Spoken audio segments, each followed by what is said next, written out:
Senior MLA मोहतरम जनाब अहमद बलाला साहब, डिप्टी मेयर निज़ामाबाद बल्दिया मोहतरम जनाब इदरीस साहब, जनाब शकील साहब, मजलिस इत्तेहादुल मुस्लिमीन के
ये कुछ भी मत करिए, अफरा तफरी मत। मैं आप तकरीर करना चाहें मैं करूं या बैठ जाऊं?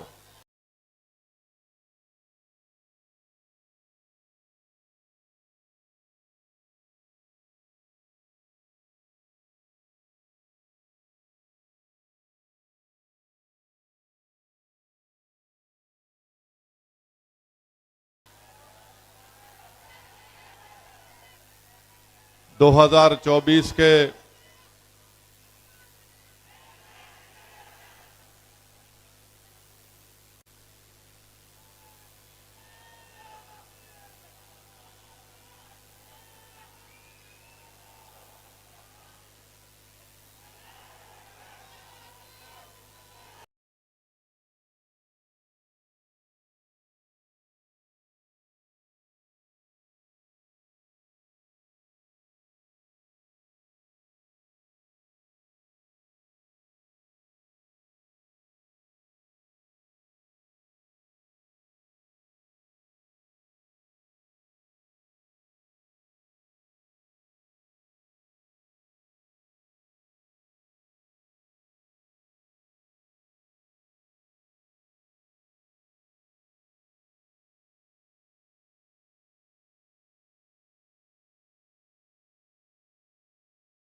और मुसलमानों को जो कानूनी मौक़िफ़ है उसको उनसे छीन लिया जाएगा।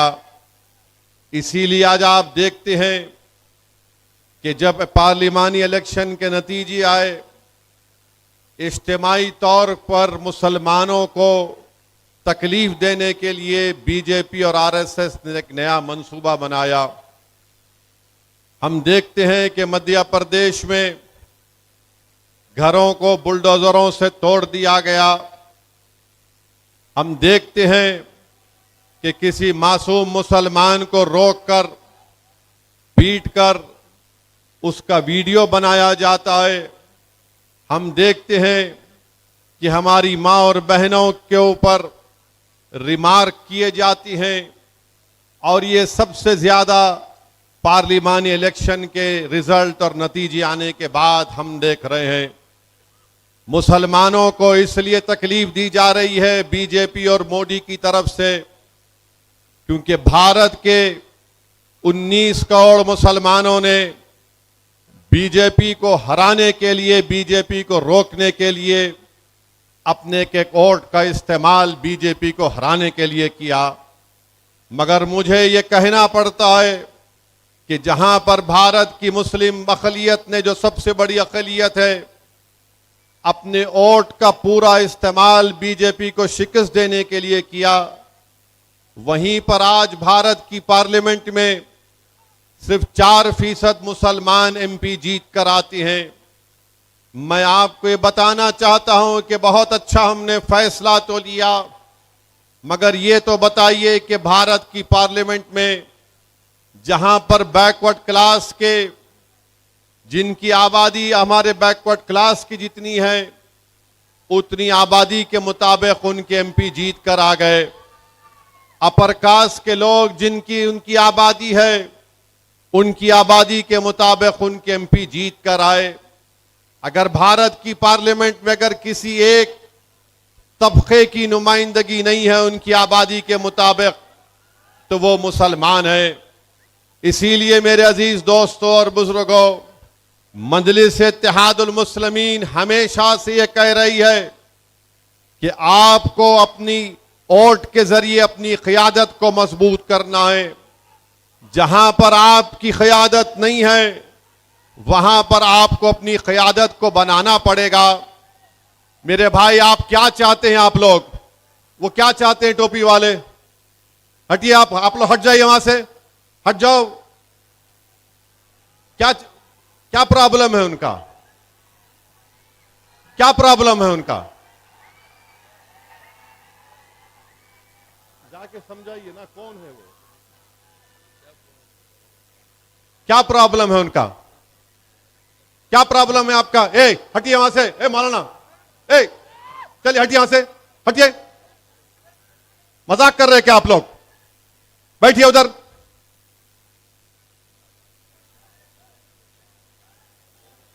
क्या कर रहे हैं आप लोग?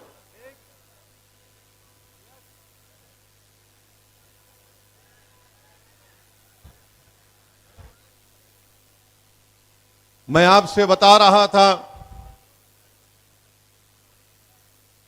कि आपको अपनी क़ियादत को मजबूत करना है। वो लाइट का पोल भी गिर जाएगा भाई साहब आपके जज्बात में देख के।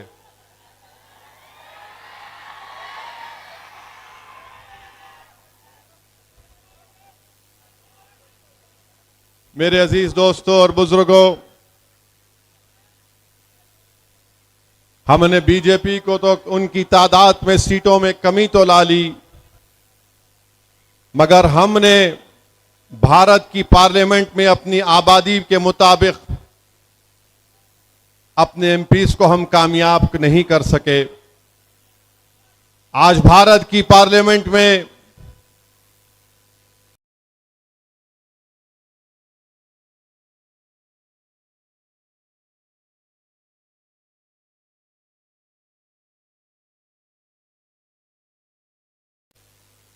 अगर कोई नहीं है तो मुसलमान एमपी बराबर नहीं है। सिर्फ 4% एमपी भारत की पार्लियामेंट में जीत कर आए। बताइए, आज आप तेलंगाना में एक ही मुस्लिम एमपी जीत कर आता है। महाराष्ट्र में 48 लोकसभा की सीटें थीं और उन 48 लोकसभा में एक इम्तियाज जलील कामयाब हुआ था।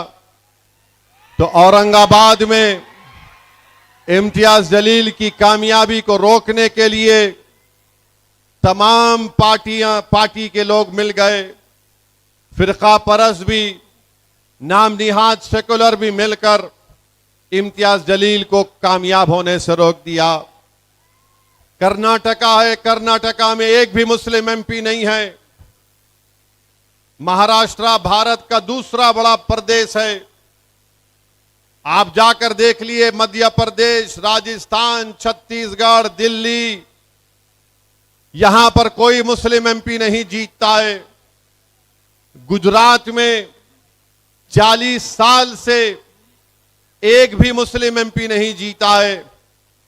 बताइए मेरे अजीज दोस्तों और बुजुर्गों, क्या यह सेकुलरिज्म की कामयाबी है कि हम तो बरसों से 18 लोकसभा के इलेक्शन हो गए हमारे मुल्क में, हमने कभी भी फिरका परस्ती और फिरका परस्ती को फरोग देने वाले उम्मीदवार या पार्टियों के हक में अपने वोट का इस्तेमाल नहीं किया।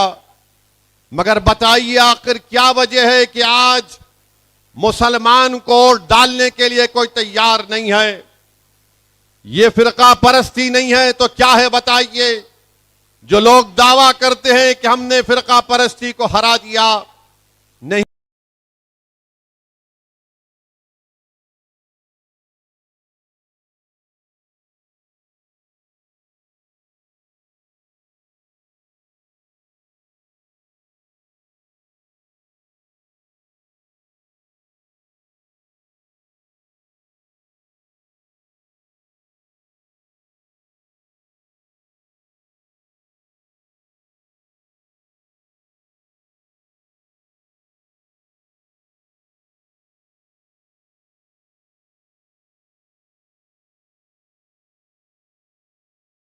नहीं, आपने फिरका परस्ती को नहीं, हमारी मस्जिदों को भी लोग नुकसान पहुंचा।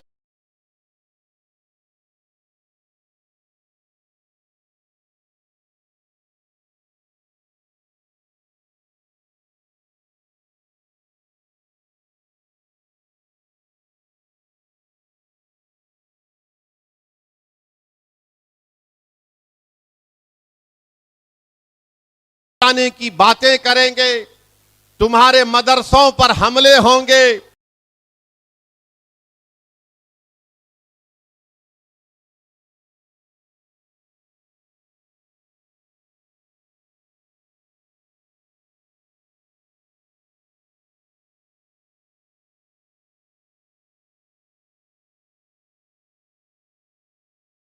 हमारी बच्चियों के हिजाब पर हमला होगा, हमारे चेहरे पर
का मसला आया, कैटेगराइजेशन का मसला आया, मजलिस ने कहा कि हमको काबिल कबूल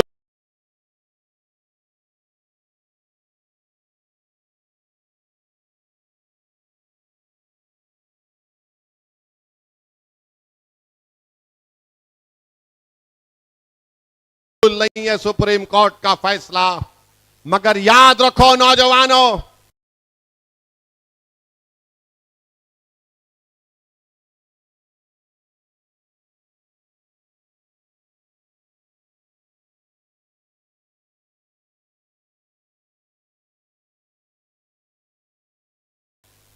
तुम्हारी आंखों से देख रहे हो कि 2014 से क्या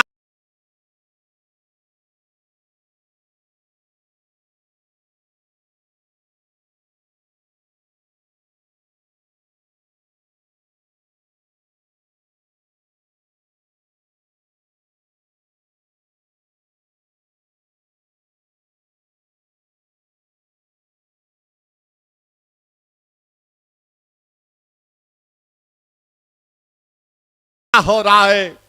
जब कभी भी जुल्म होता है, जब कभी भी कोई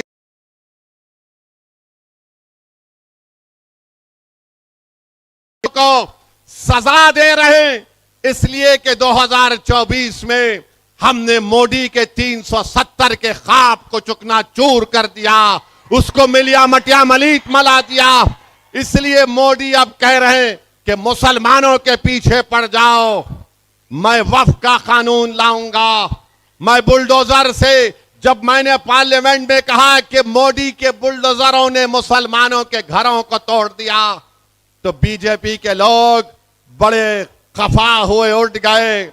मैंने कहा कि तुम्हारे यहां पर इतनी बड़ी तादाद में खड़े होकर पुकारने से तुम मेरी जबान को बंद नहीं कर सकोगे। तुम यहां पर 240 हो, मगर याद रखो मैं 19 करोड़ आवाम का एक गुलाम बनकर, उनकी जबान बनकर तुम्हारे सामने उनके इंसाफ की बात करने आया हूं। मैं पार्लियामेंट को इसलिए नहीं गया कि वहां पर बैठकर मोदी के भाषण को सुनो। मैं पार्लियामेंट को इसलिए नहीं आया कि तुम जुल्म के बुनियाद पर कानून को बनाओगे तो हम अपनी जबानों को बंद कर लेंगे। तुम इस्लाम और भारत के संविधान के खिलाफ कुछ कहोगे तो असदुद्दीन ओवैसी तुम्हारे सामने खड़ा होकर इंसाफ की बात करता आया है और करता रहेगा। तुमने इम्तियाज जलील की कामयाबी को रोका। मैं अकेला जरूर हूं, मगर मैं अकेला इनफरादी तौर पर जरूर हूं, मगर मेरे साथ हजारों करोड़ों नौजवानों की, बुजुर्गों की दुआएं मेरे साथ हैं। मेरे साथ इन नौजवानों के जज्बा है जो आज ये कह चुके हैं कि नौजवान पुकार पुकार कर कह रहा है, भारत का नौजवान चाहे वो मुसलमान दलित हो, अब मोदी हम तुझसे डरने वाले नहीं हैं। अब मोदी हम तुझसे डरने वाले नहीं हैं। हम कभी भी तुझसे नहीं डरे। अरे हम वो हैं मोदी जो सिर्फ अल्लाह से डरते और किसी के माइका लाल से नहीं डरने वाले हम हैं। मेरे अजीज दोस्तों और बुजुर्गों, मेरे नौजवानों, आज आपको अपने इत्तेहाद को और मजबूत करना पड़ेगा। भारत में हम देख रहे हैं क्या हो रहा है। लातूर महाराष्ट्र में एक शख्स 2 व्हीलर पर जा रहा है, अपनी बीवी के साथ, अपने छोटे बच्चे और बेटे के साथ। रॉन्ग साइड से गाड़ी आती है, इसको टक्कर मारती है। ये शख्स कहता है कि अरे भाई, आप रॉन्ग साइड आकर हमको टक्कर मार दिए, जरा देख कर चलाना था। तो उस गाड़ी में बैठे हुए जालिमों ने कहा, तू मुसलमान है, तुझे सबक सिखाएंगे, और गाड़ी से उसकी बीवी और एक मासूम बच्चे को रौंद दिया। बीवी मर गई और एक मासूम बच्चा उसका मर गया। बताओ ये क्या हो रहा है हमारे देश में। मेरे अजीज दोस्तों और बुजुर्गों, ऐसे कई वाकयात हमारे मुल्क में हो रहे हैं। मेरे भाई, सिर्फ अखबारात में पढ़कर और असदुद्दीन ओवैसी की जबान से सुनकर तुम अफसोस का इजहार करोगे तो मेरी नजर में यह बुज़दिली की निशानी है। बहादुरों की निशानी ये है कि तुम मुत्तहिद हो जाओ, तुम अपने लीडर को पैदा करो, तुम गली से लेकर पूरे महल्लों से लेकर जिलों से लेकर शहरों से लेकर गांव से लेकर एक एक जगह पर अपनी एक लीडरशिप को पैदा करो, तभी जाकर हम इस नाइंसाफी का मुकाबला कर पाएंगे। मेरे इज्जतदार मां और बहनों, मैं आपको ये कहना चाहूंगा कि आप अपने हौसलों को बुलंद रखिए। नौजवानों, तुम्हारी और हमारी आंखों ने देखा कि मध्य प्रदेश में हाजी शहजाद अली के 20,000 स्क्वायर फीट के घर को बीजेपी की हुकूमत ने, मोदी के बुलडोजरों ने हाजी शहजाद अली को सिर्फ इसलिए उसका घर तोड़ दिया कि हाजी शहजाद अली ने महाराष्ट्र में जिस शख्स ने रसूलुल्लाह सल्लल्लाहु अलैहि वसल्लम की शान में गुस्ताखी करने की कोशिश की, हाजी शहजाद अली ने एहतजाज किया और मध्य प्रदेश की गवर्नमेंट बीजेपी की 20,000 स्क्वायर फुट के घर को हाजी शहजाद अली के उसको तोड़ देती है। मेरे अजीज दोस्तों और बुजुर्गों, यही चीजें हैं जो हमको पुकार पुकार कर कह रही नौजवानों कि अगर तुम सिर्फ नारे लगाओगे, तुम सिर्फ सीटियां बजाओगे, इससे नतीजा नहीं निकलेगा। नौजवानों, नतीजा उस वक्त निकलेगा जब तुम अपनी पार्टी की लीडरशिप को मजबूत करोगे।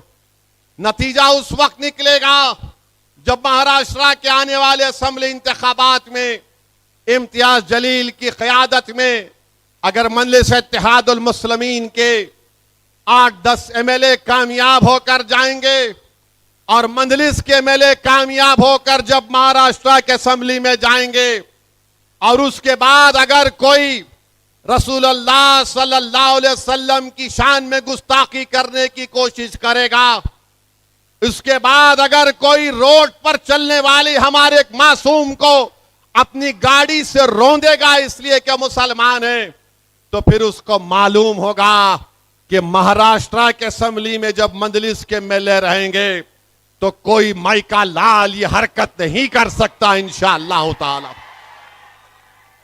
इम्तियाज जलील ने, जिसने रसूलुल्लाह सल्लल्लाहु अलैहि वसल्लम की शान में बकवास बकी, इम्तियाज जलील ने एहतजाज का ऐलान किया, तो हमारे ही सफों में बाज लोग मौजूद हैं जिन्होंने कहा कि इम्तियाज जलील इतना बड़ी रैली नहीं निकाल सकता। बाज बुज़दिलों ने कहा कि इम्तियाज जलील पब्लिसिटी के लिए कर रहा है। बाज बेवकूफों ने कहा कि नहीं नहीं, पुलिस पकड़ लेगी इम्तियाज जलील को। इम्तियाज जलील मुझसे बात किए, मैंने कहा सैयद इम्तियाज जलील, जब मजलिस ने ऐलान कर दिया एहतजाज का, जब मजलिस ने तारीख का ऐलान कर दिया, जब मजलिस इत्तेहादुल मुस्लिमीन ने बता दिया कि औरंगाबाद से जुलूस निकलेगा, मैंने इम्तियाज जलील से कहा कि सैयद इम्तियाज जलील, जब तुमने और पार्टी ने ऐलान कर दिया, कोई आओ या ना आओ, तुम कम से कम अपनी गाड़ी में निकलो औरंगाबाद से। और दुनिया ने देख लिया कि महाराष्ट्र की तारीख में इतना बड़ा मुसलमानों का एहतजाज कभी नहीं हुआ था।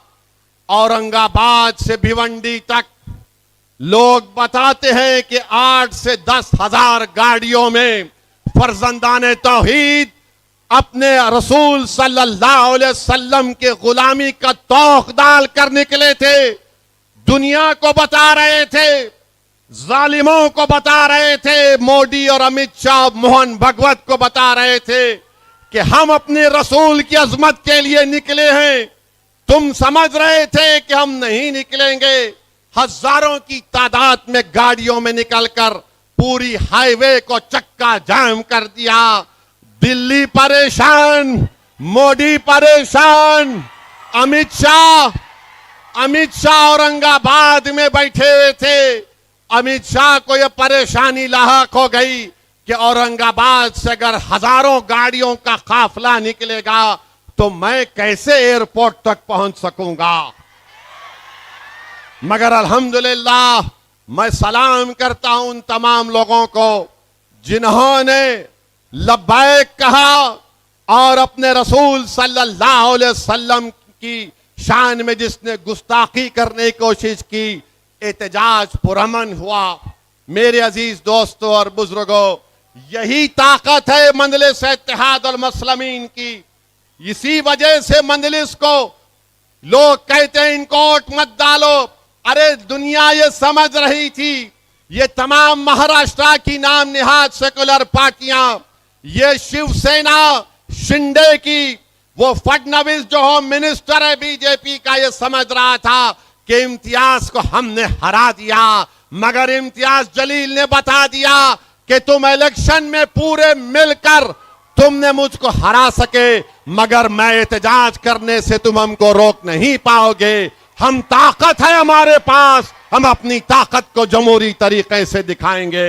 मेरे अजीज दोस्तों और बुजुर्गों, महाराष्ट्र के मजलिस इत्तेहाद अल मुस्लिमीन के इस कामयाब एहतजाज के बाद महाराष्ट्र की तमाम पार्टियों को अब समझ में नहीं आ रहा है अब कैसे मजलिस के इस कामयाबी की तरफ बढ़ते हुए कदमों को रोका जाए।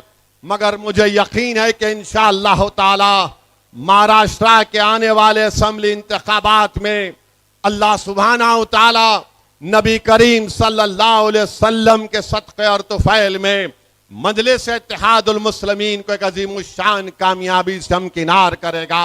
मुझे यकीन है कि महाराष्ट्र के असेंबली से मजलिस के एमएलए जीत कर जाएंगे।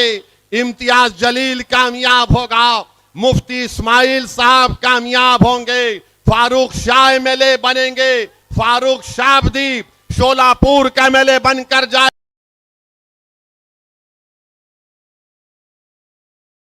साहब कामयाब होंगे, फारूक शाह एमएलए बनेंगे, फारूक शाबदी शोलापुर का एमएलए बनकर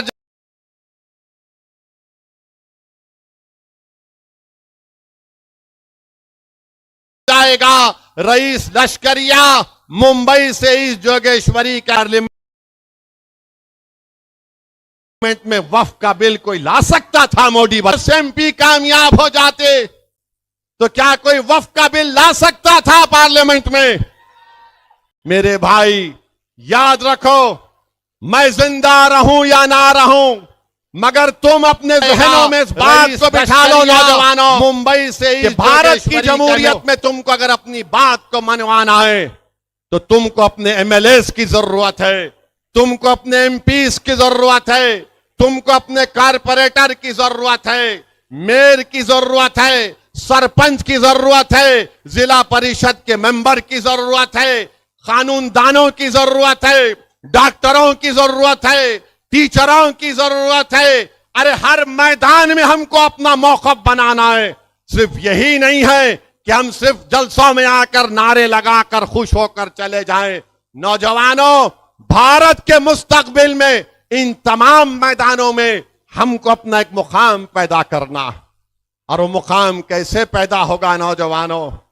वो मुकाम सिर्फ असदुद्दीन ओवैसी की तकारीर सुनने से नहीं पैदा हो सकता है।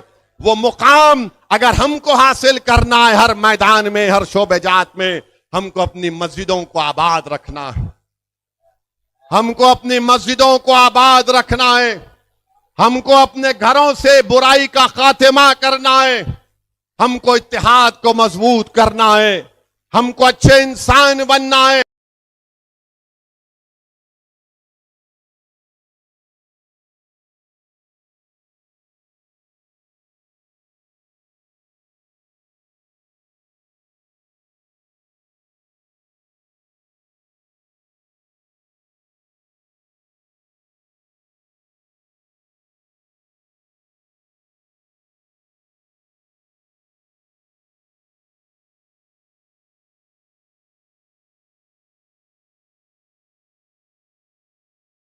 चाहे मुसलमान का हो या हिंदू का हो, इंसाफ एफआईआर होना चाहिए। बताइए आप, मैं हमारे हिंदू भाइयों से कहना चाह रहा हूं, जो आज भी हमारे देश में ऐसे दलित हमारे भाई हैं, ऐसे बैकवर्ड क्लास के हमारे भाई हैं, जो आज भी सेकुलरिज्म पर सही सेकुलरिज्म को मानते हैं। बताइए, दशहरा आ रहा है, ये कौन है ये शख्स? किसके इशारे पर ये हमारे नबी और रसूल सल्लल्लाहु अलैहि वसल्लम की शान में बकवास बकता है? कौन है ये शख्स जो कह रहा है कि मैं मोहम्मद सल्लल्लाहु अलैहि वसल्लम का एफिजी बनाकर उसको जलाऊंगा? कौन है ये शख्स जो कह रहा है कि शेर खुदा हजरत अली का एफिजी बनाकर जलाऊंगा? बताइए मेरे भाई, आखिर ये नफरत क्यों पैदा हो चुकी है? अरे बताओ, ये क्यों किया जा रहा है मोदी? बताओ मोहन भगवत, तुम्हारी जबान कब खुलती? मोहन भगवत, आरएसएस के सर संचालक का बयान आया कि भारत के हिंदुओं को मुत्तहिद होना पड़ेगा, तभी उनकी हिफाजत होगी। और मोहन भगवत अपने हिंदुओं से कह रहे हैं कि अगर तुमको मुत्तहिद होंगे तो जबान और कास्ट को खत्म करना पड़ेगा। मोहन भगवत से हम पूछना चाह रहे, मोहन भगवत, 10 साल से तो आपके चेले मोदी भारत के वजीर आजम हैं। 10 साल के वजीर आजम के दौर में बताओ मोहन भगवत, हिंदुओं को खतरा पैदा हुआ है?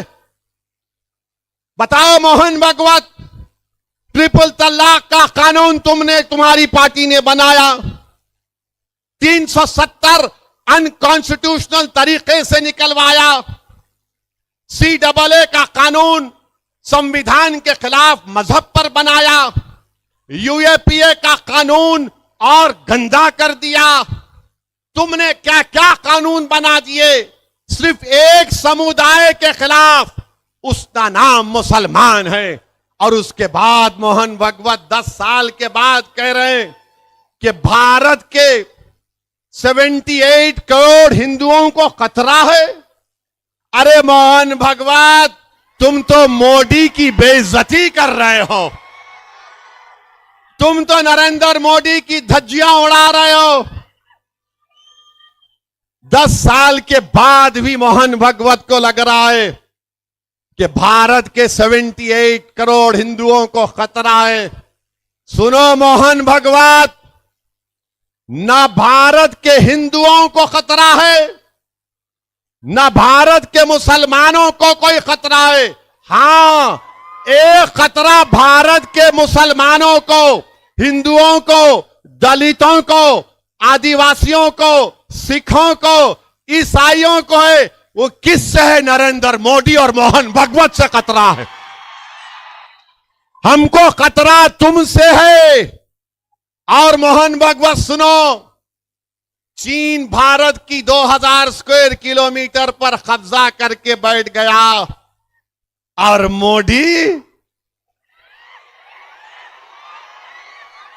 मोदी अमेरिका का सफर करते हैं।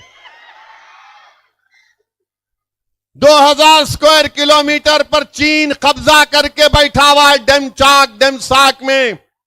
मोहन भगवत, आप भी चीन से डरते हैं क्या?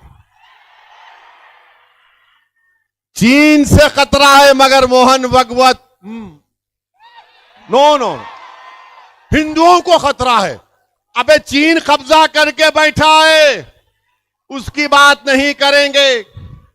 चीन पूरे भारत के अतराफ के ममालिक में बैठा हुआ है, मोहन भगवत नहीं बोलेंगे। मेरे भाई, मोदी ने हिंदुओं को तकलीफ दी, मोदी ने मुसलमानों को तकलीफ दी, मोदी ने दलितों को, आदिवासियों को, ओबीसी को तकलीफ दी। बताओ 10 साल में मोदी ने इन तमाम नौजवानों को कोई रोजगार दिया, नौकरी दी? लाखों नौजवान बेरोजगार उनका मुकद्दर बन चुका है। मगर मोदी आके क्या बोलते हैं? झारखंड में जाकर बोलते हैं यहां पर पॉपुलेशन बदल रहा है। अरे मोदी, नौकरी दो, चीन को भगाओ, इकोनॉमी को रिवाइव करो, मगर कुछ नहीं। मोहन भगवत कह रहे हैं हिंदुओं को खतरा। मेरे अजीज दोस्तों और बुजुर्गों, ये एक मजाक मोहन भगवत भारत की 130 करोड़ जनता से कर रहे हैं। मेरे अजीज दोस्तों और बुजुर्गों, वक्फ का कानून बनाया गया, बिल लाया गया और कानून में जब मैं वक्फ चुरकुट कई बीजेपी आरएसएस के इनके सो कॉल इंटेलेक्चुअल्स ये बोलते नहीं, वक्फ बोर्ड जहां पे बोला डिक्लेयर कर देता वक्फ की प्रॉपर्टी। अरे दीवानो, वक्फ बोर्ड किसी की प्रॉपर्टी को वक्फ डिक्लेयर नहीं कर सकता। मुझे कोई बीजेपी के एमपी पार्लियामेंट में बोले, अरे नहीं ओवैसी, आपके मुसलमान खेत में जाके सूरे फातिहा पढ़ लेते, आपके मुसलमान कहीं पर नमाज पढ़ लेते और बाद में बोल देते वक्फ हो गया। मैंने कहा महाशय, आप तो बड़े अक्लमंद हैं, लगता है आपने बड़ी गहरी सोच से इस बात को कहा। बोले हाँ मैं पढ़ता हूं।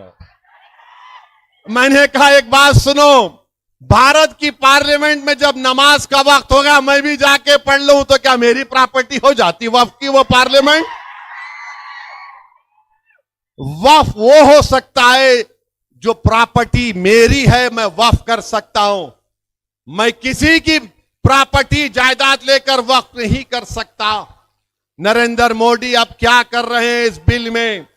मोदी ये कह रहे हैं कि वक्फ में वक्फ बाय यूजर है। ये बिल ये लाकर कह रहे हैं कि वक्फ बाय यूजर खत्म हो जाएगा।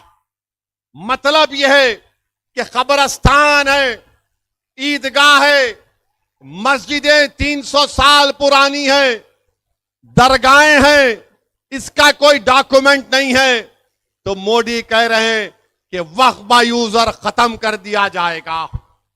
जब मैं ये कहा कि वक्फ बाय यूजर खत्म करके मुसलमानों की जायदादों को, मस्जिदों को, खानखाहों को, दरगाहों को, मस्जिदों को, कब्रिस्तानों को छीनने की साजिश हो रही है, तो लोग मेरी बात का यकीन नहीं कर रहे थे। मैं मिसाल देकर समझा रहा हूं। आज से 10-12 दिन पहले गुजरात सोमनाथ में एक दरगाह शरीफ है। दरगाह का नाम है हाजी मंगरोली शाह। ये 1200 साल पुरानी दरगाह है और वहां पर हजरत माई पीर की मस्जिद है।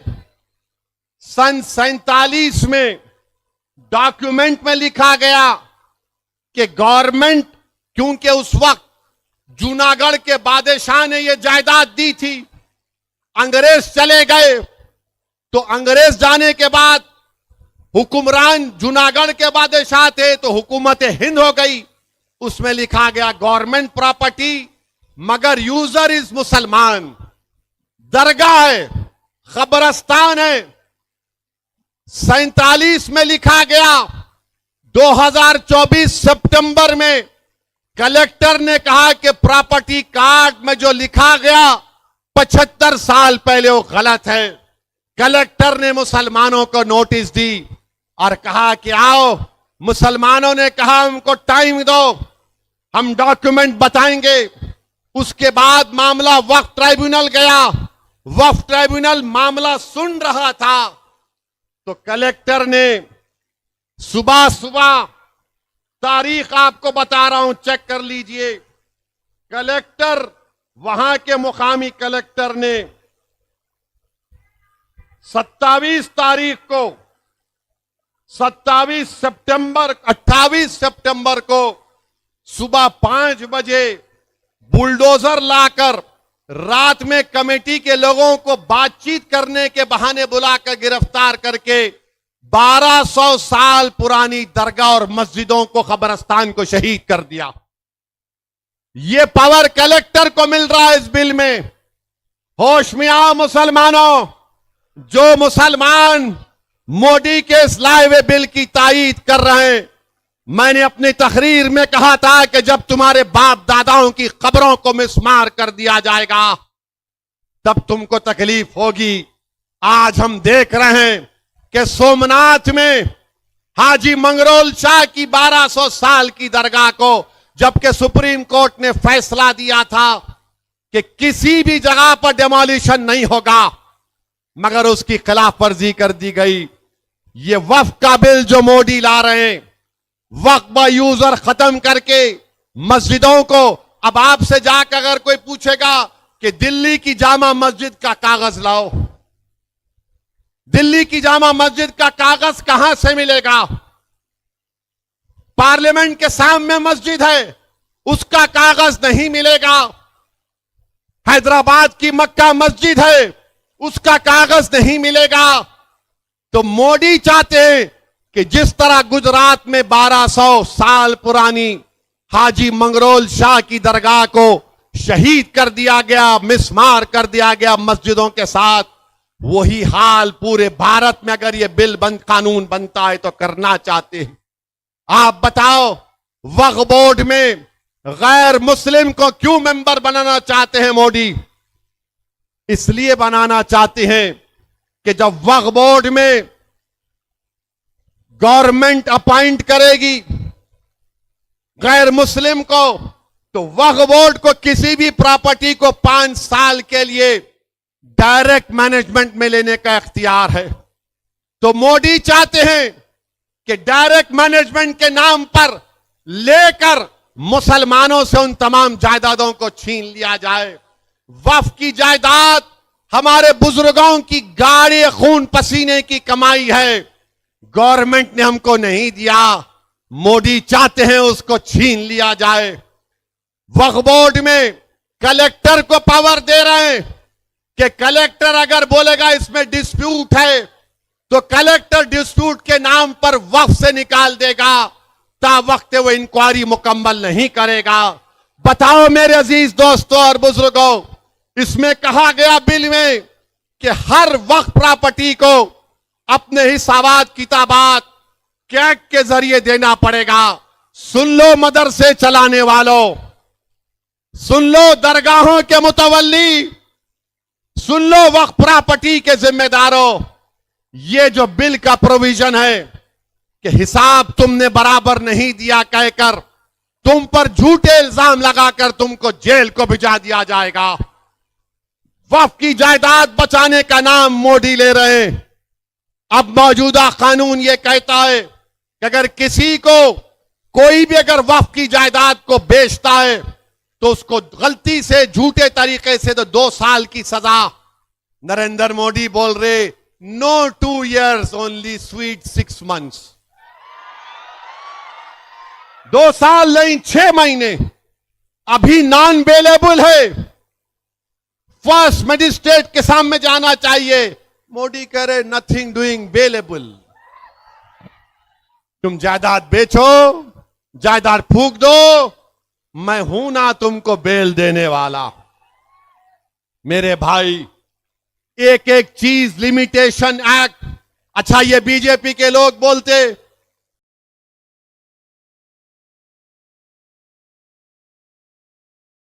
ये वक्फ यूजर नहीं है, सिर्फ मुसलमानों में है। को बता रहा हूं, तुम हिंदू लॉ की किताब लिखने वाले का नाम बीके मुखर्जी है। बीके मुखर्जी की किताब पढ़ो, उसमें लिखा हुआ है कि हिंदू धर्म में भी वक्फ यूजर है। हिंदू धर्म में बीके मुखर्जी की किताब कानून की किताब है।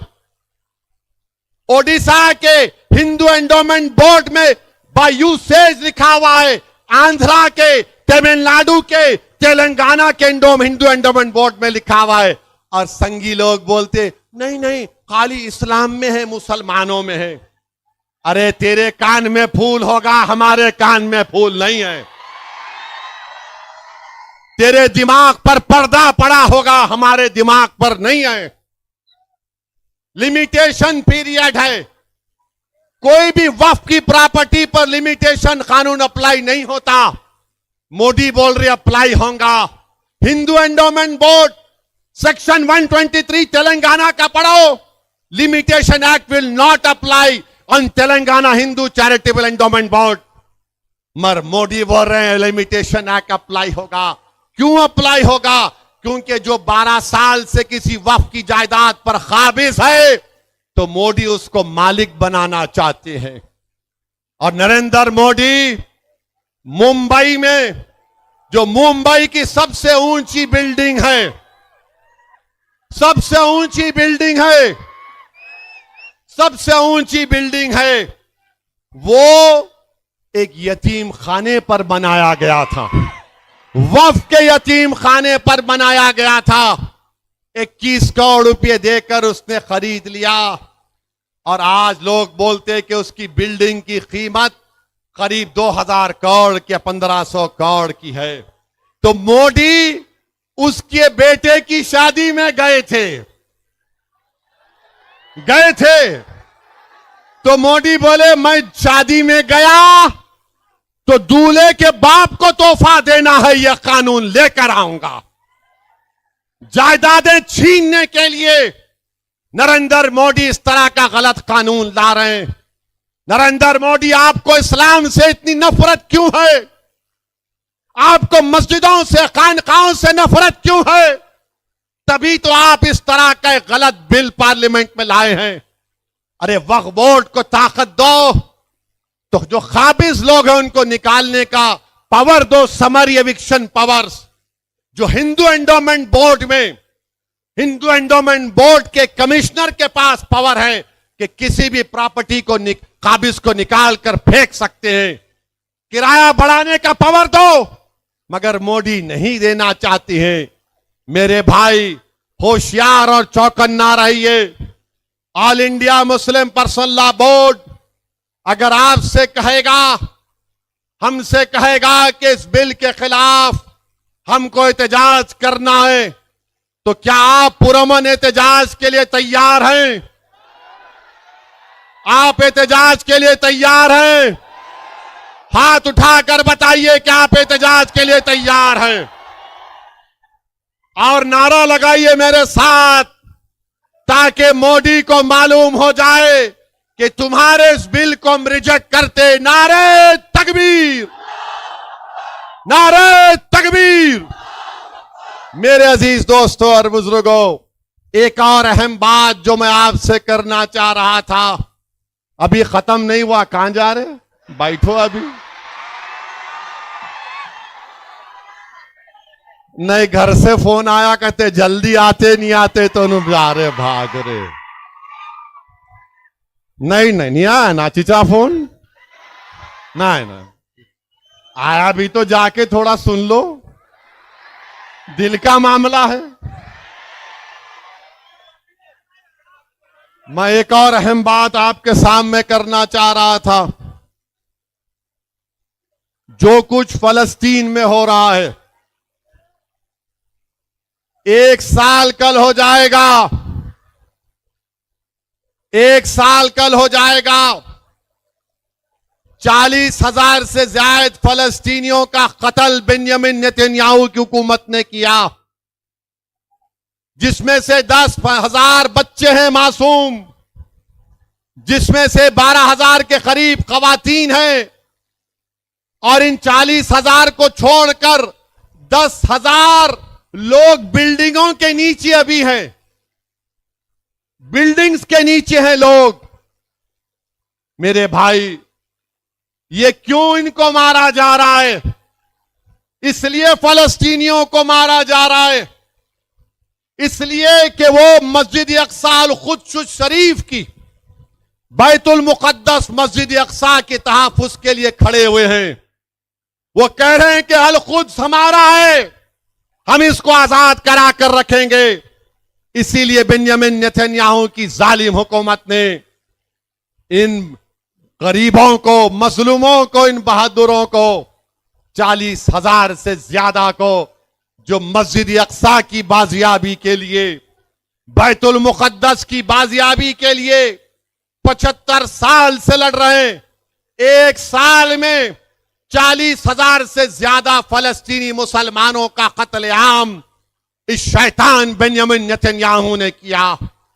मेरे भाई, जो कोई भी मस्जिद अक्सा के लिए उठ रहा है, उसको मारा जा रहा है, कत्ल कर दिया जा रहा है। याद रखो, यह मसला सिर्फ सुन्नी शिया का मसला नहीं है, यह मसला मुसलमानों का मसला है। यह मसला सिर्फ मुसलमानों का नहीं है, फलस्तीनियों का, यह इंसाफ का मसला है, यह इनकी खुद मुख्तारी का मसला है, यह इनकी मुमलिकत, उनकी जमीन का भी मसला है। और अगर कोई ये कहेगा, असबियत की बात करेगा, तो तुम सरासर गलत हो। मस्जिद अक्सा मुसलमानों की है, सुन्नियों की भी है, शियाओं की भी है। सुन्नियों में अगर कोई कहेगा कि क्या यह अहले हदीस की है, क्या यह तबलीगियों की है, क्या यह देवबंदियों की है, क्या यह बरेलवियों की है, क्या यह सूफियों की है, अरे नहीं मेरे भाई, ये सबका है। अगर कोई कहेगा कि नहीं शियाओं में खाली अथना शरी का है, नहीं, यह अथना शरियों का भी मसला है, यह दाऊदी सुलेमानी बोहरों का भी मसला है, यह अकबरी शियाओं का भी मसला है। क्यों यह मसला है? क्योंकि अल कुद्स शरीफ है, ये बैतुल मुकद्दस मस्जिद अक्सा है। क्यों हमारे लिए अहमियत है? ये इस्लाम का तीसरा बड़ा मुकद्दस जगह है। ये वो जगह है जहां से हमारे आका मोहम्मद मुस्तफा सल्लल्लाहु अलैहि वसल्लम सफर मेराज पर गए थे। ये वो मस्जिद है जहां पर रसूलुल्लाह सल्लल्लाहु अलैहि वसल्लम ने तमाम अंबिया और रसूलों को जमात बनाकर नमाज में इमामत की। ये वो जगह है मुसलमानों जहां पर हशर का मैदान बनेगा। ये वो जगह है मुसलमानों जहां पर औबे काबे कौसर वहां से लेकर मदीने तक होगा। ये वो जगह है मुसलमानों जहां पर रसूलुल्लाह सल्लल्लाहु अलैहि वसल्लम ने फरमा दिया कि इस जगह पर हमेशा अल्लाह इसे 40 खुतूब और अब्दाल को रखेगा। जो दुआ करेंगे अल्लाह उनकी दुआओं को कबूल करेगा। यह वो जगह है जहां पर आकाए दो आलम सल्लल्लाहु अलैहि वसल्लम ने फरमाया कि यह मुजाहिदीन की सरजमीन है जो सुबह कयामत तक बातिल से मुकाबला करेगा। यह वो जगह है जहां पर अल्लाह की रहमतें नाजिल होती हैं। यह वो जगह है मुसलमानों जहां की माओ ने अपनी औलाद की लाशों को देखकर भी कहा कि या मोहम्मद सल्लल्लाहु अलैहि वसल्लम, मैंने आपने दीन के लिए अपनी औलाद को कुर्बान कर दिया। ये वो जगह है जहां पर बाप अपने बच्चों की लाश उठाकर कहता है कि या रसूल अल्लाह, मेरे माँ बाप, मेरी औलाद आप पर कुर्बान, मैं अपनी औलाद को इस दीन की सरबुलंदी के लिए पेश कर रहा हूं। ये वो जगह है मुसलमानों जहां पर 75 साल से मुसलमानों ने अपना खून बहाया है, मगर अपने पेशानियों पर खौफ या औफ या किसी भी किस्म की परेशानी को आने नहीं दिया। हम सलाम करते हैं उस सरजमीन के फलस्तीनियों को, हम सलाम करते हैं वहां के मुजाहिदीन को, हम सलाम करते हैं वहां की माओ को, हम सलाम करते हैं वहां के नौजवानों को, हम सलाम करते हैं वहां के उन मासूम बच्चों को जो आज रो रहे हैं, अपने माँ बाप को तलाश कर रहे हैं। हम सलाम करते हैं उन मासूम बच्चों को जो भूख और फाके की जिंदगी गुजार रहे हैं। हम सलाम करते हैं उन तमाम लोगों को जिसको तूर सीनीन की जगह कहा गया। इंशाअल्लाह ताला वो लोग कामयाब होंगे। वही जगह है जहां पर अल्लाह सुब्हानहू ताला इनको कामयाब और कामरान करेगा। अरे जालिम शैतान बेंयामिन नेतन्याहू, तू अगर ईरान में इस्माइल हनिया को मार सकता है उस जगह पर, तो तूने 40,000 मासूम फलस्तीनियों को क्यों मारा? अगर तूने बेरूत में एक उस लीडर को मार दिया, तो तूने बेरूत में 12 लाख लोगों को बेघर क्यों किया? मैं गया था, सुनो, नारे लगाएंगे बाद में, सुनो अभी। मैं गया था 2006 में जब यही जालिम, ये हुकूमत जब बीरूत पर बमबारी कर रही थी, उस वक्त कुछ 32 मुसलमानों के एमपी थे। मीटिंग हुई कि सब जाएंगे। खैर वो क्या वजह थी, कोई नहीं आए, मैं अकेला दमिश्क गया। दमिश्क में जब उतरा तो बेरूत का एयरपोर्ट बंद था, तो दमिश्क से आपको बेरूत जाना पड़ता था। मैं दमिश्क को पहुंचा। दमिश्क एयरपोर्ट पर इंडियन एम्बेसी का एक ऑफिसर आकर बोला कि ओवैसी साहब आप दूसरी फ्लाइट से वापस चले जाइए। मैंने कहा मैं नहीं जाऊंगा, मैं दमिश्क को आया हूं। मैंने कहा कि मैं जब दमिश्क को आ चुका हूं, मैं दमिश्क को देखना चाहूंगा। तो मुझसे कहा कि आप क्या देखना चाहेंगे दमिश्क में? तो मैंने कहा मैं दमिश्क में हजरत बिलाल की खबर पर जाना चाहूंगा। मैं दमिश्क में शहीदाने करबला के मज़ारात पर जाना चाहूंगा।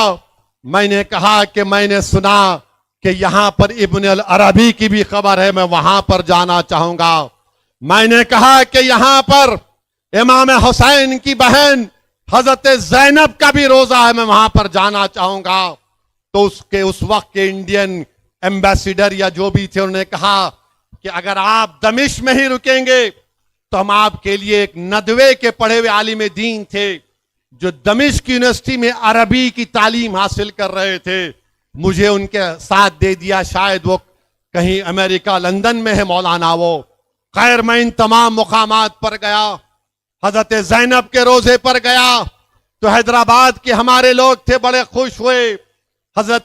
हाँ वहां पर मैं उस मस्जिद के पास भी गया जिसको मस्जिद उमैयद कहा जाता है।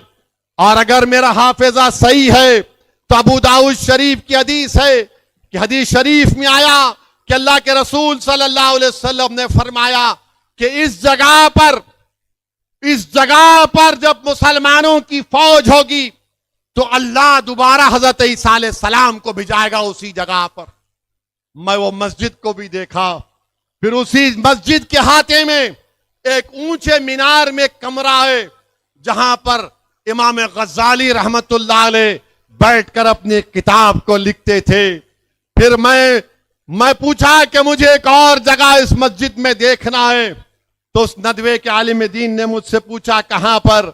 मैंने कहा मैंने सुना कि यहां पर मेरा हीरो सलाहुद्दीन अय्यूबी की भी खबर है। तो मुझे कहा कि हां इस मस्जिद के हाथे में है। मैं सलाहुद्दीन अय्यूबी की खबर पर गया। और नौजवानों, मेरी कैफियत यह हो गई कि मैं एक छोटे बच्चे की तरह हिचकियां लेकर रो रहा था जब अपने आप को सलाहुद्दीन अय्यूबी की खबर के सामने देखा। और मुझे याद आ गया वो सलाहुद्दीन अय्यूबी की बहादुरी के कारनामे। नूरुद्दीन जंगी की भी खबर थी। खैर उसके बाद सुबह में मैं निकलकर बेरूत को गया। मैं बता रहा हूं बेरूत के वो जो वहां के लोग हैं वो मौत से नहीं डरने वाले हैं, वो मौत से नहीं डरते। ये मगरबी मुमालिक के लोग अगर ये समझ रहे हैं कि 40,000 फलस्तीनियों को मारकर 12 लाख साउथ लेबनान और साउथ बेरूत के लोगों को बेघर करके वो उन पर गलबा हासिल करेंगे। अरे मैंने अपनी आंखों से देखा कि 15 माला बिल्डिंग है, डिमोलिश हो चुकी है, लोग अपना सामान निकाल रहे हैं। किसी ने उससे कहा कि ये हिंदुस्तान से आया है, तो मेरे पास आया और मुझे रोते हुए कहा कि मेरे भाई मुझे माफ कर देना। मैं उससे कहा कि मेरे भाई आपके आंख में आंसू क्यों हैं? मेरे आंख में आंसू हैं इतनी बर्बादी को देखकर। उसने कहा कि मेरे दोस्त तुम हमारे मेहमान हो, हम तुम्हें कुछ भी नहीं खिला सकते, कम से कम ये चाय तुम पी लो और बिस्किट खा लो। जो लोग अपने घरों की बर्बादी को देखकर भी अपनी मेहमान नवाजी को नहीं बोलते, तुम उनको नहीं खत्म कर सकते जालिमों, तुम उनको खत्म नहीं कर सकते। अरे वो लोग मौत से मोहब्बत करने वाले हैं, ये मौत से डरने वाले नहीं हैं। ये जालिम बेंयामिन नेतन्याहू तू वहां पर मार रहा है बेरूत में, तू फलस्तीनियों को मार रहा है। इंशाअल्लाह ताला अनकरीब में भी खुदरत तेरा खातिमा करेगी, इन जालिमों का अल्लाह खातिमा करेगा। तो मेरे अजीज दोस्तों और बुजुर्गों, हमको डरने और घबराने की जरूरत नहीं है, डरना नहीं है। देखो 40,000 से ज्यादा फलस्तीनी अपनी जान को कुर्बान कर चुके हैं और एक एक मरने वाले के मां बाप आलम इस्लाम को पुकार पुकार कर कह रहे हैं, ये मसला सुन्नी शिया का नहीं है, ये मसला देवबंदी बरेलवियों अहले हदीस का नहीं है, ये मसला मस्जिद अक्सा का है, बैतुल मुक़द्दस का है। वो कह रहे हैं कि देखो हम तो अपनी जानों को कुर्बान कर रहे हैं, तुम कम से कम अपने आंख में आंसू लाकर अल्लाह से दुआ करो हमारे लिए कि अल्लाह हमको इन जालिमों पर गलबा अता कर दे। तो नौजवानों, क्या तुम फलस्तीनियों के लिए दुआ करोगे? क्या तुम फलस्तीनियों के लिए दुआ करोगे? क्या तुम मस्जिद अक्सा के लिए दुआ करोगे? क्या तुम बैतुल मुक़द्दस के लिए दुआ करोगे? क्या तुम डरोगे जालिमों से? क्या तुम जालिमों से डरोगे? क्या तुम मौत से डरोगे? तुम अल्लाह से डरोगे? तुम अल्लाह से डरोगे? तुम किससे मोहब्बत करोगे? तुम रसूल अल्लाह सल्लल्लाहु अलैहि वसल्लम से मोहब्बत करोगे। तुम करोगे ना कमली वाले से मोहब्बत? हम सब करेंगे ना, क्योंकि हम उनका सदका खाने वाले हैं, हम उनका सदका खाने वाले हैं। तो डरने और घबराने की जरूरत नहीं है। और हम भारत के हमारे वजीर आजम से भी कह रहे हैं, मोदी जी ये बेंजामिन नेतन्याहू को समझाओ, सीज फायर करो। 12-15 लाख फलस्तीनी बेघर हो गए, मगर मैं देखा हूं उनके हौसलों को, ये मौत से डरने वाले नहीं हैं। उस सरजमीन पर बसने वाले अगर एक बच्चा भी होगा, सुन ले बेंजामिन नेतन्याहू, अगर एक बच्चा भी रहेगा फलस्तीनी, वो पत्थर उठाकर कहेगा अल्लाहु अकबर, अल्लाहु अकबर, अल्लाहु अकबर। मेरे अजीज दोस्तों और बुजुर्गों, मैं आखिर में हमारी रियासती हुकूमत से कुछ कहना चाह रहा हूं। अभी हमारे मजाज साहब ने कहा कि यहां पर नए जो कांग्रेस के सदर मुंतखब हुए हैं, मैं उनको भी मुबारकबाद देता हूं। क्या गौड़ साहब नाम? हाँ, महेश गौड़ को मुबारकबाद देता हूं, मगर हम उनसे भी कहना चाह रहे हैं, भारत में जो गरीब मुसलमान और दलित हैं,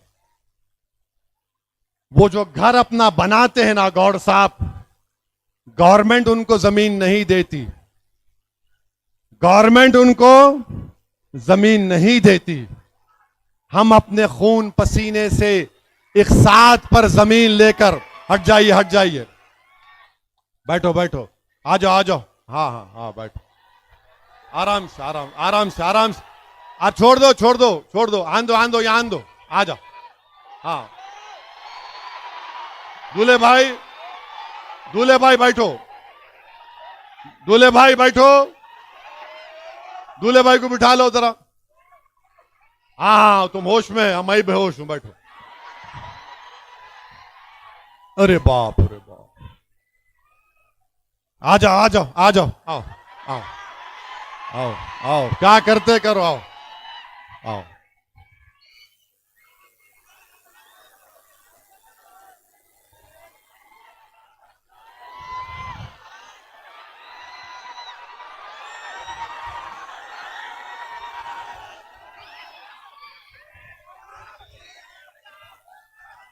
आ गए, पूरे आ गए।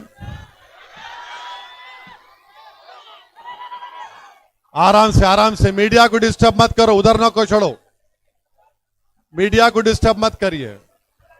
अब आप क्या करें, अभी तोड़ के आ गए ना, तो जो कोई भी हमारे इत्तेहाद सामने ये लगा रहा उसको क्या करेंगे? हमारे इत्तेहाद के सामने आ रहा, क्या करेंगे? Very good. अब या खाली बोलना नहीं, करके दिखाना। हाँ, तो मैं आपसे ये कह रहा था, सुनिए जरा। हाँ बैठो। अरे तुम लोग कहीं खड़े हो गए, बैठो। अपने हैं ये बच्चे, भाया है अपने, ये कुछ नहीं होता, बैठो। हाँ,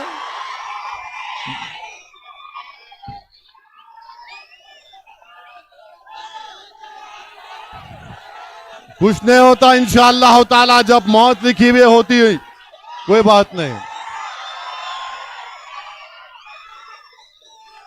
एक बात सुनिए आप, एक बात सुनिए, सुनो। सुनो, सुनो, अरे सुनो जी। हाँ, अच्छा शेर के बारे में बोलता हूं, सुनो। वो नहीं, सुनो सुनो। अच्छा बस बस बस। हाँ हाँ हाँ, सुनिए, अभी सुनिए, सुनिए, सुनिए। तो मैं, छोड़ दो छोड़ दो छोड़ दो। मैं हमारे महेश गौड़ साहब से कहना चाहूंगा कि पूरे भारत में जो मुसलमानों का एक बहुत बड़ा तबका है, हम जमीन बड़ी तकलीफों से खरीदते हैं और उसके बाद बड़ी तकलीफों से अपना घर को बनाते हैं। कोई सरकारों ने हमको कोई नहीं दिया, तो हम उनसे अपील करेंगे कि जो मजाज साहब ने जो कैनाल के बारे में कहा, वहां पर कोर्ट का स्टे है और कोर्ट के स्टे को और कानून को का पासो लिहाज रखकर हुकूमत फैसला करेगी। मैं हमारी हुकूमत से भी कहना चाह रहा हूं, आप ताजमहल बनाना चाहते बनाओ, मगर एक बात याद रखो, एक बात याद रखो, ताजमहल बनाते वक्त हम गरीबों के घर को तकलीफ मत दो, हम गरीबों के घरों को तकलीफ मत दो आप। हम बड़ी खून और पसीने से, अपने आंसुओं से हमारे घर की एक एक ईंट को बनाए हैं। हुकूमत का तो काम यह होना चाहिए कि कोर्ट को लोग जाने से पहले वो अच्छा फैसला करे। और कांग्रेस की हुकूमत तो 5 गारंटी दी थी ना, आप गारंटियों पर आपको वोट मिला, आप गरीबों की मदद करने के लिए आए हैं। मैं कांग्रेस की हुकूमत को याद दिलाना चाहता हूं, 2013 का लैंड एक्विजिशन का कानून यूपीए की सरकार मनमोहन सिंह ने बनाया था। आप उसको सामने रखो, आप उसको सामने रखकर फैसला करो। और जो लोग एफटीएल की बात कर रहे हैं, तो जो नया सेक्रेटेरिएट हैदराबाद में बनाया गया, वो भी हुसैन सागर के कट्टे में बनाया गया है, जहां पर भारत के बड़े बड़े सियासतदानों की समाधियां हैं, वो भी कट्टे एफटीएल में हैं। बापू घाट लंगर हाउस में है, वो भी एफटीएल में है। तो हम हुकूमत से एक ही बात कर रहे हैं, जब सेक्रेटेरिएट एफटीएल में बनकर बरकरार रह सकता है, जब भारत के बड़े बड़े सियासतदानों की समाधियां टैंक बंड के एफटीएल में हैं, हमको एतराज नहीं है। जब सेक्रेटेरिएट रह सकता है, तो गरीब का घर क्यों नहीं रह सकता, मुझे बताओ आप। उस सेक्रेटेरिएट में केसीआर भी बैठे, अब रेवंत रेड्डी भी बैठ रहे हैं। जब आप दोनों बैठ सकते हैं, तो हमारी अम्मा अपने घर में नहीं बैठ सकती क्या? जब वो सेक्रेटेरिएट एफटीएल में है, तो मेरे भाई, जहां पर हुकूमत फैसले करती है, वो खुद लेक बेड में है। तो आप हमारे बेड को क्यों छीनना चाह रहे हैं? आप अपनी कुर्सी पर बैठो, हम अपने घर में रहना चाहते हैं। तो हुकूमत का काम यह है कि अच्छा फैसला करें। आप खूबसूरत बनाना चाहते हैं, हम तैयार हैं, मगर मेरे भाई हमारे गरीबों के घर को भी आपको देखना पड़ेगा। और हम उम्मीद करते हैं कि हुकूमत एक अच्छा फैसला लेगी। मैं निजामाबाद को कई मर्तबे आया हूं और मैं यहां पर आकर अगर मैं डी श्रीनिवास साहब के बारे में बात ना कहूं तो अच्छा नहीं होगा। वो निजामाबाद के एक बहुत बड़े पुराने सियासतदान थे। निजामाबाद में उन्होंने बहुत कुछ काम किया और आज वो इस दुनिया में नहीं है। यकीनन डी श्रीनिवास को साहब को हम याद करते हैं। मैंने उनके फर्जंद से भी मिलकर उनको पुरसा दिया था। तो निजामाबाद को आया हूं तो मेरी आपसे अदबन गुजारिश ये है कि मंजलिस को निजामाबाद में मजबूत करिए। और हम हुकूमत से ये मुतालबा करते हैं कि कामारेड्डी में जो बच्चे गिरफ्तार हुए हैं उनको जल्द से जल्द हुकूमत रिहा करवाए। निजामाबाद में जो बच्चे जेल में हैं, और तकलीफ की बात यह है, तकलीफ की बात यह है कि एक एडवोकेट साहब हैं, मामला स्कूल में हुआ। ये एडवोकेट साहब स्कूल में जाकर वहां पर अपनी रोटी सेक लिए। एडवोकेट साहब बोले देखो तुम्हारा मामला गड़बड़ है, 30 लाख दे दो मेरे को। 30 लाख ले लिए, 25 लाख की मिठाई अपने जेब में रख लिए, 5 लाख वो बेचारे बच्ची के खानदान को दिए। वकील साहब तुम्हारा मकसद क्या है? मकसूद कई कुरे बाबा ऐसे कामा करना। अरे तेरी बेटी से होता तो क्या करता? ऐसा नहीं करना मकसूद।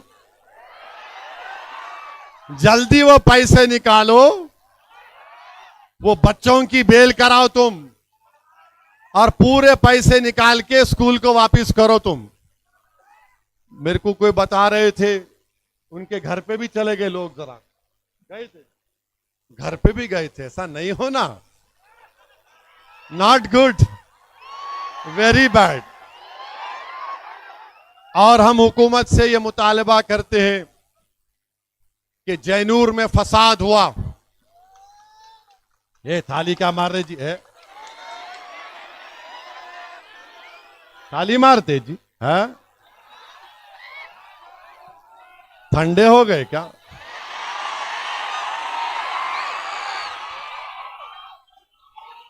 जैनूर में सुनो सुनो, अरे अरे खत्म करो, ठहरो ठहरो। जैनूर में जो फसाद हुआ, जैनूर में जो फसाद हुआ वो एक मंसूबाबंद तरीके से हुआ। हम चीफ मिनिस्टर से मिले और उनसे कहा कि पुराना आदिलाबाद, पुराना निजामाबाद, पुराना रंगारेड्डी डिस्ट्रिक्ट, पुराना महबूब नगर, इन 4-5 पुराने जिलों में जहां पर कम्युनल वायलेंस की हिस्ट्री है, वहां पर बेहतरीन पुलिस ऑफिसर का तकर्रुर करो आप। Constable, SI, CI, DSP, SP, ASP से लेकर बेहतरीन लोगों को रखो आप। बीजेपी यही चाहती है गड़बड़ होना, तो बीजेपी आरएसएस के एजेंडे में नाकाम करना है तो अच्छे और स्ट्रिक्ट पुलिस ऑफिसर्स का तकर्रुर करना जरूरी है। हम उम्मीद करते हैं कि गवर्नमेंट मंजलिस की इस तजवीज को कबूल करेगी और जैनूर में हिंदू मुसलमान और आदिवासियों का जो नुकसान हुआ है, कलेक्टर रिपोर्ट बनाकर भेजा है 16 करोड़ का नुकसान हुआ। तो हम तेलंगाना की हुकूमत से मुतालबा करते हैं कि हर किसी मजहब का नुकसान हुआ, गवर्नमेंट उनको कंपनसेशन दे और उनको देकर उन गरीबों की मदद करे। और हम चाहते हैं कि जैनूर में आदिवासियों और मुसलमानों में एक पुरअमन फिजा पैदा हो, वहां पर डर और खौफ का माहौल ना हो। और हम ये चाहते हैं कि जो ताकतें वहां पर जहर फैला रही हैं, हम हुकूमत से इस बात का मुतालबा करते हैं कि जहर फैलाने वालों का इलाज करो, इनको बताओ कि जहर नहीं फैला सकते। बहरहाल मेरे अजीज दोस्तों और बुजुर्गों, मेरी आप तमाम से गुजारिश है कि निजामाबाद में मजलिस को मजबूत करिए, फलस्तीनियों के लिए दुआ करिए। महाराष्ट्र में मजलिस इत्तेहादुल मुस्लिमीन की कामयाबी के लिए दुआ करिए कि महाराष्ट्र में मजलिस इत्तेहादुल मुस्लिमीन के बड़ी तादाद में एमएलए जीत कर आए। और इंशाअल्लाह जिस तरह मोदी हरियाणा और कश्मीर में बाय बाय हो रहे हैं, महाराष्ट्र में भी गुड बाय हो जाएंगे। मजलिस के एमएलए जीतेंगे इम्तियाज की क़ियादत में। और उसके बाद अगर कोई चिरकुट कुछ बोलेगा तो फिर ठीक नहीं होगा। तो आप कितनों के रिश्तेदार महाराष्ट्र में हाथ उठाओ। वो बहुत बड़ी तादाद है तुम लोगों की। जरा एक फोन मिला के बोल देना महाराष्ट्र में आसमानों पे क्या फिरेंगी, महाराष्ट्र के आसमानों में क्या दिखेगा। जरा फोन करके बोल देना। वाखिर दावान अल्हम्दुलिल्लाह।